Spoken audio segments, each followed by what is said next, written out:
Hey yo! Je me voyais mal débuter cet épisode sans donner une tribune à l'un des catcheurs les plus influents des années 90. Razor Ramon, Scott Hall, The Bad Guy, ou encore The Lone Wolf, dont le décès nous a tristement été annoncé dans la nuit du 14 au 15 mars 2022 par la WWE elle-même en ouverture de Monday Night Raw. Je suis un jeune fan de 6 ans quand je vois pour la première fois sur Canal+, le Mauvais Garçon, inspiré de Tony Montana, les chaînes en or autour du cou, les cheveux sombres plaqués en arrière et cette fine mèche de cheveux en accroche-cœur descendant le long du front. Le cure-dent lancé au visage de ses adversaires, le ton de voix très relax et un arsenal de prises, incroyable pour l'époque. Le Bad Guy, c'était certainement ce premier méchant à l'écran qu'on trouvait si cool. Tellement cool que WWF le hissera au rang de l'un des plus grands champions intercontinentaux, au terme de guerre épique contre Jeff Jarrett, Goldust, ou encore Shawn Michaels contre qui le combat de l'échelle de WrestleMania 10 reste à ce jour une référence indémodable. C'est fou de se dire à quel point Razor a été marquant quand on y pense. WWF n'avait pas la même portée médiatique à l'époque qu'aujourd'hui. Et Razor Ramon, c'est juste un peu plus de 3 années à l'antenne. 3 ans, ça sent pas grand chose. Une chose qu'on sait déjà de lui à l'époque, c'est que ses démons sont présents. Il reconnaît lui-même être issu d'une famille ayant de gros problèmes d'alcool et vit avec le traumatisme d'avoir ôté une vie depuis 1983. À l'issue d'une échauffourée sur le parking d'un nightclub, meurtrier au second degré, il est acquitté pour légitime défense et se considère chanceux d'avoir une seconde vie. Une vie, cela dit, qu'il consumera sans aucune modération. Être une star du catch dans les années 90, c'est être confronté aux addictions, stéroïdes, alcool, drogue. Si dans ce business, à l'époque, on avait soit des amis, soit de l'argent, Scott Hall, lui, avait décidé d'avoir les deux. La clique, qui est plus à présenter, leur influence en coulisses dépassait même le rideau. En 1996, Hall ne prolonge pas avec WWF. WCW, qui avait récupéré Hogan, Macho Man, s'empare du Bad Guy et de Kevin Nash. Pour une importante somme d'argent certes, mais aussi la clause importante des jours de congé et les salaires garantis. Ce qui en effet pour l'époque est purement révolutionnaire. La révolution, elle se fait également à l'écran, puisque dès sa première apparition, il suscite l'engouement des fans, jouant sur la ligne étroite du kayfabe pour être finalement le membre original de la célèbre NWO, qui bouleversera les codes du catch à jamais, le rendant on ne peut plus cool. C'est cool certes, Scott Hall est une immense star, mais les démons sont toujours là. Ses problèmes d'alcool sont même scénarisés à l'écran. La descente aux enfers s'accélère et son aventure WCW s'arrête tristement à l'aube de l'année 2000. Si WWF tente de le sauver en 2002, son aventure restera éphémère de 4 mois et prendra fin lors du regrettable Plane Ride from Hell. Son comportement déplacé et son taux d'intoxication ne lui permettent plus de travailler. S'en suivront 10 années d'errance et de décadence. Des apparitions sporadiques à la TNA ou dans le circuit indépendant, des apparitions qui inquiètent toujours sur son état de santé. WWE tente en vain de lui payer ses cures de désintoxication, mais Scott Hall sombre un peu plus. Incident cardiaque, convulsions.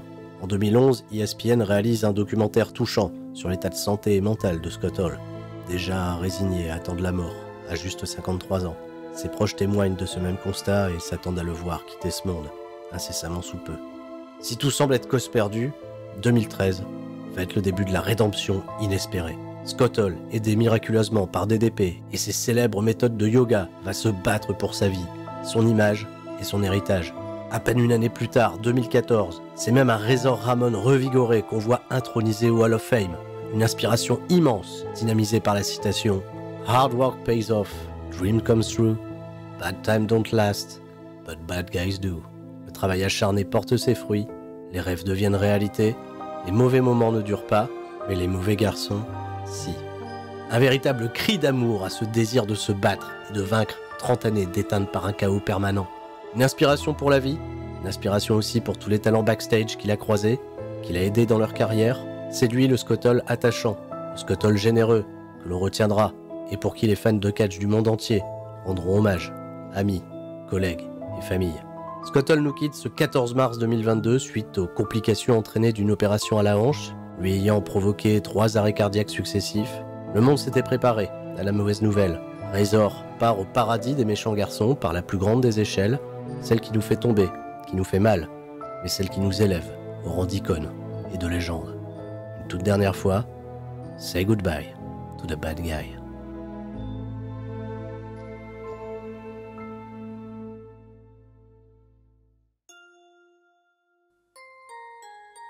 Ouais, salut à tous, les Sturimaniacs. Vous l'aurez compris, c'est dans des circonstances un peu particulières que je m'adresse à vous pour vous livrer les Résultat, effet marquant de cet épisode de Monday Night Raw qui s'est tenu dans la nuit du 14 mars au mardi 15 mars 2022, toujours dans la route de WrestleMania. Une WWE qui met fin à un triste suspense. Le décès annoncé dès l'ouverture de l'épisode de Scott Hall, Razor Ramon. Ça faisait à peu près 24 heures que les fans étaient en attente d'un verdict final, d'un verdict qui était particulièrement attendu puisque Scott Hall était clairement entre la vie et la mort. Et c'est donc dans cet esprit de deuil que va s'ouvrir cet épisode. Alors je vais pas revenir dans le détail d'absolument tout. Vous l'aurez compris que ça me tenait à cœur de rendre un dernier hommage à quelqu'un qui m'a fait aimer le catch véritablement dans les années 90, qui a été un de mes héros d'enfance, et également une inspiration très importante pour absolument beaucoup de personnes qui ont découvert le catch dans les années 90, mais même pour ceux qui l'ont découvert bien plus tard. Et un épisode de Monday Night Raw qui était attendu aussi pour peut-être le reveal, l'officialisation, la signature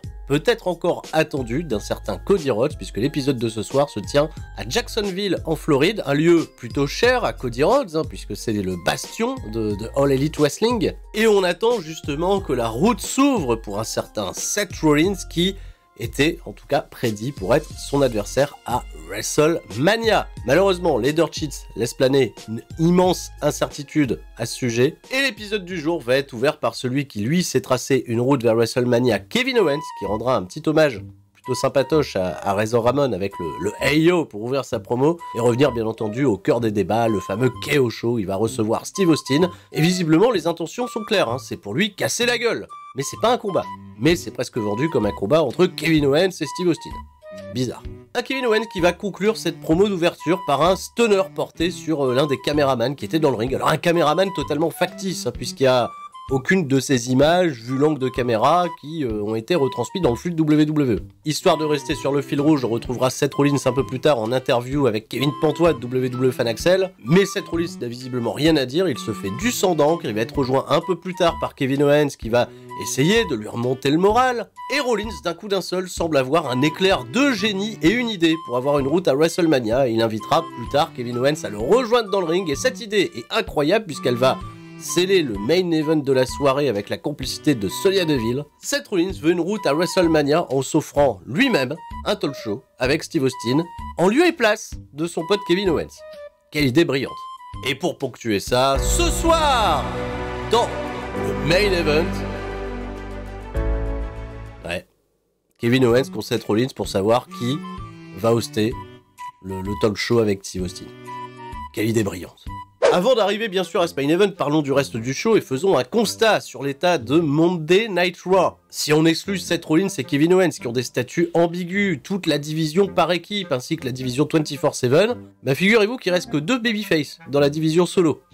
AJ Styles qui est absent et dont on reparlera au vu de son programme contre Edge, et le dernier c'est Finn Balor, l'actuel champion des États-Unis, qui va ouvrir le premier match de la soirée. Il va affronter Damian Priest dans un désormais très connu, on refait le match. Le championnat n'est pas en jeu, Austin Theory va être à la table des commentateurs pour lui surtout hyper son programme avec Pat McAfee. Le match va durer 8 minutes, c'est une victoire de Damian Priest, je le disais, suite à l'intervention d'Austin Theory, qui va lui-même porter également son finish à Finn Balor, qui restera pas bien fort finalement, et on peut se douter que Damian Priest et Finn Balor auront peut-être leur place en un contre un à WrestleMania pour le championnat des États-Unis. On le pressentait la semaine dernière, mais Omos a vaincu le commandant Aziz en à peine 2 minutes, un choc de titans, de titans limité, parce qu'ils ne peuvent pas faire malheureusement grand-chose. Omos reste sur sa winning streak. Omos qui va même se permettre d'attaquer Apollo Crews après le combat, les commentateurs qui restent sur ce point, qui peut stopper la machine Omos, probablement la personne qui remportera la bataille royale d'André le Géant, si elle est maintenue à WrestleMania. On découvrira. Pourquoi pas Seth Rollins, s'il n'y a pas de route pour lui. Ce serait quand même un petit peu triste. La division par équipe féminine n'avance pas véritablement d'un poil, puisque c'est toujours le bordel entre Zelina Vega et Carmella. Carmella qui est plus préoccupée par son émission avec son conjoint Corey Graves. Zelina Vega qui lui fait la remarque, et Zelina Vega qui va devoir s'incliner contre Liv Morgan à cause de Carmella qui distrait tout le monde à l'extérieur du ring, dont Rhea Ripley, dont elle-même, dont absolument tout. 3 minutes de match, c'est un petit peu dommage parce que Zelina Vega fait clairement des progrès dans l'in-ring, et Liv Morgan en effet a prouvé qu'elle pouvait tenir la dragée haute au meilleur de la compagnie. Il n'y aura pas d'ajout d'équipe supplémentaire, même si on peut se douter que Doudrop et Nikki H qui se sont rapprochés peuvent peut-être peser dans la balance dans les semaines à venir. Peut-être que Natalya va se trouver une partenaire, peut-être qu'il y aura une route pour Xia Li. Shotzi, Shayna Baszler, on sait pas encore. Et pour rester dans cette division féminine, on refait le match entre Doudrop et Bianca Belair. Ça servira surtout de prétexte pour que Bianca Belair réussisse un magnifique KOD sur Doudrop, dans un combat plutôt honnête, et permettre à Becky Lynch de faire son retour en gants de pompe pour venir s'en prendre à Bianca Belair et lui massacrer la gorge. Voilà, elle l'a bloqué la tête de Bianca Belair avec une chaise, elle l'a envoyé dans le poteau. L'image était plutôt impressionnante, grosse attaque de la part de Becky Lynch qui remet un petit peu de hit et de dynamisme autour de ce programme. Plutôt important pour WrestleMania. Les Réré, les Dodo, les Mimi ont vaincu le Hurt Business. À la table des commentateurs étaient présents Logan Paul et Le Miz qui ont bien entendu attaqué Rey Mysterio et Dominic après le combat. Logan Paul a fini par se retrouver en situation délicate entre les Réré et les Dodo et est passé à 2 doigts de se prendre un double 619. Mais pas de 1238 pour lui ce soir. Le Miz vient à la rescousse et on restera sur un gros face-off entre chaque équipe. Parlons de Edge, c'est vrai. Edge qui vient faire à nouveau une promo pour un peu mieux justifier sa position et son tout nouveau heel turn. Déjà, grand changement visible, la musique de Edge n'est plus la musique de Edge. C'est pas pour autant la fin de Alter Bridge parce qu'il fait son entrée sur la musique The Other Side, toujours de ce même groupe, Alter Bridge. Et c'est un jugement purement personnel, j'aime beaucoup cette chanson. Et je trouve en effet qu'elle colle particulièrement au nouveau personnage que souhaite incarner Edge à l'écran, à savoir un vétéran qui a trouvé la lumière, voilà, ça n'a plus rien à voir avec le Edge qui était revenu. Il est désormais supérieur à tout le monde, il va faire état de toutes ses batailles depuis son retour, Randy Orton, il va parler de Seth Rollins, il va parler de Roman Reigns, et il se rend compte d'un truc, c'est qu'une fois qu'il est dans ce ring, en réalité, il est meilleur que tout le monde, mais il se laissait tirer par le bas par les réactions du public, ses émotions, désormais il n'y a plus d'émotions qui tiennent, et il l'a prouvé justement en fracassant Edge Styles, qui pour le coup, fera son retour la semaine prochaine, un petit communiqué dans un tweet. Voilà, donc on a hâte de voir la confrontation entre les deux la semaine prochaine. J'aime beaucoup le nouveau Edge, même si, bon, la gimmick de « je suis meilleur que tout le monde », est-ce que c'est bien nécessaire? Est-ce que c'est bien suffisant? Mais il se réinvente et je suis quand même assez curieux de voir la suite des événements pour Edge, qui campe réellement un véritable Champions Project à 48 ans. Virman va faire ses débuts à Monday Night Raw. Je sais pas si vous étiez au courant, je m'attends à ce que ça ait lieu au lendemain de WrestleMania, et je m'attends même à ce qu'il soit interrompu par Elias, qui ferait son retour. Voilà, comme ça je mets ma petite pièce, je fais mon pronostic d'avance. On a eu le droit également à la célébration de RK Bro, Randy Orton qui a organisé une petite fête pour Riddle. Alors la petite fête, elle est un petit peu bancale, voilà, parce qu'il n'est pas très doué, Randy Orton, pour exprimer ses sentiments, même si il le fait avec le cœur. Il a enfin trouvé un ami, c'est la première fois à WrestleMania qu'il ira défendre des championnats par équipe avec quelqu'un de confiance. Riddle, l'histoire est plutôt belle, et ils vont être interrompus par les Street Profits, qui, à juste titre, rappellent à RK Bro qu'ils les ont battus il y a quelques semaines, voilà, de manière totalement clean, et qui sont, selon eux, légitimes pour être les futurs adversaires de RK Bro à WrestleMania. Sauf que Randy Orton n'entend pas ça de cette oreille, il dit voilà, il suffit pas juste de se pointer et de demander sa place, il faut la mériter, et il estime, Randy Orton, que les Street Profits ne méritent absolument pas. Alors ça va un petit peu grimper dans les tours, ça va s'énerver, notamment entre Riddle et Montez Ford, parce que Riddle prend bien entendu la défense de Randy Orton. On a vu un petit côté Street Profits un petit peu plus arrogant, un peu plus heel, et c'était pas pour me déplaire. Va y avoir un combat derrière entre Riddle et Montez Ford qui était particulièrement agréable à suivre. Le public est plutôt rangé du côté de RK Bro, et le match va se terminer sur une disqualification suite à l'intervention de Chad Gable et d'Otis, qui souhaitent bien entendu rester dans cette compétition pour les championnats par équipe. Et on peut aussi là se diriger vers un combat à plusieurs équipes à WrestleMania. C'est à prévoir. Voilà, si les 3 équipes sont en lice, on est peut-être garanti d'avoir un très bon spectacle à WrestleMania. Au vu du Triple Threat qu'on a eu la semaine dernière, je ne me fais pas trop de bile. On n'a pas eu de nouvelles du championnat 24/7 cette semaine, on est prêt pour le main event. Kevin Owens va faire son entrée, entre deux il va y avoir des clips, des pubs, bien entendu des hommages qui vont être rendus à Razor Ramon. Il va y avoir également un clip, je crois que ça arrive un petit peu plus tôt dans le show, qui va nous présenter l'intronisation cette année au Hall of Fame de Queen Charmel, Madame Booker T. Belle petite récompense pour Queen Charmel. Malheureusement, elle ne sera pas intronisée par Kurt Angle, ça c'est une déception. Vous avez été nombreux à me notifier que juste après l'entrée de Kevin Owens sur des images qui n'ont pas été diffusées à la télévision, Kevin Owens s'est plaint du système de replay intensif de la part de WWE qui rediffuse des images qui ont déjà été vues dans le show. Voilà, Kevin Owens est parti, comme moi, en guerre contre les fameux clips. On nous remonte!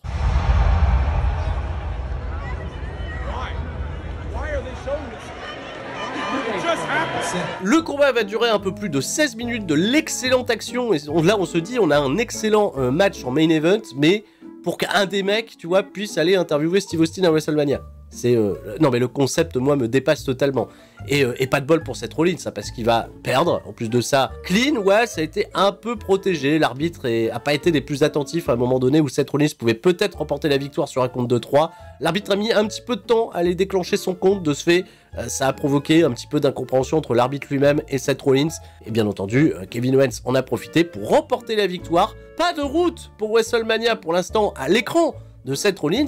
Et surtout, malgré quelques chants qu'on avait entendus un petit peu plus tôt en promo, absolument aucune trace de Cody Rhodes. Et d'ailleurs, même l'hypothèse semble de plus en plus s'éloigner de WWE, et Seth Rollins, on est là. Il n'a pas de route de WrestleMania. Voilà. C'est très compliqué, on se bat pour avoir un talk show à WrestleMania, alors que, et c'est pas du tout pour mettre voilà, de la hit sur ces noms, on a quand même Johnny Knoxville, Logan Paul, Pat McAfee, qui sont à WrestleMania. Seth Rollins, il a pas de route définie, et là je ne sais pas par quel miracle Seth Rollins pourra se trouver un adversaire pertinent pour WrestleMania, à moins de nous sortir peut-être, je ne sais pas moi, un Shawn Michaels si on délocalise WrestleMania en Arabie Saoudite en moins de 3 semaines. C'est de l'humour, hein, bien évidemment. On espère bien entendu que WWE a un plan de secours pour Seth Rollins. Et voilà, c'est ainsi que se termine ce Raw Recap un peu particulier. J'espère que vous saurez vous montrer un peu compréhensif. Hein. On reprendra bien entendu un peu plus d'enthousiasme pour les prochains épisodes. Sur ce, je vous dis à la prochaine. C'était Sturi. Et tout le monde, reste fort. Surtout le bad guy qui nous regarde depuis là-haut. Ciao, bye bye.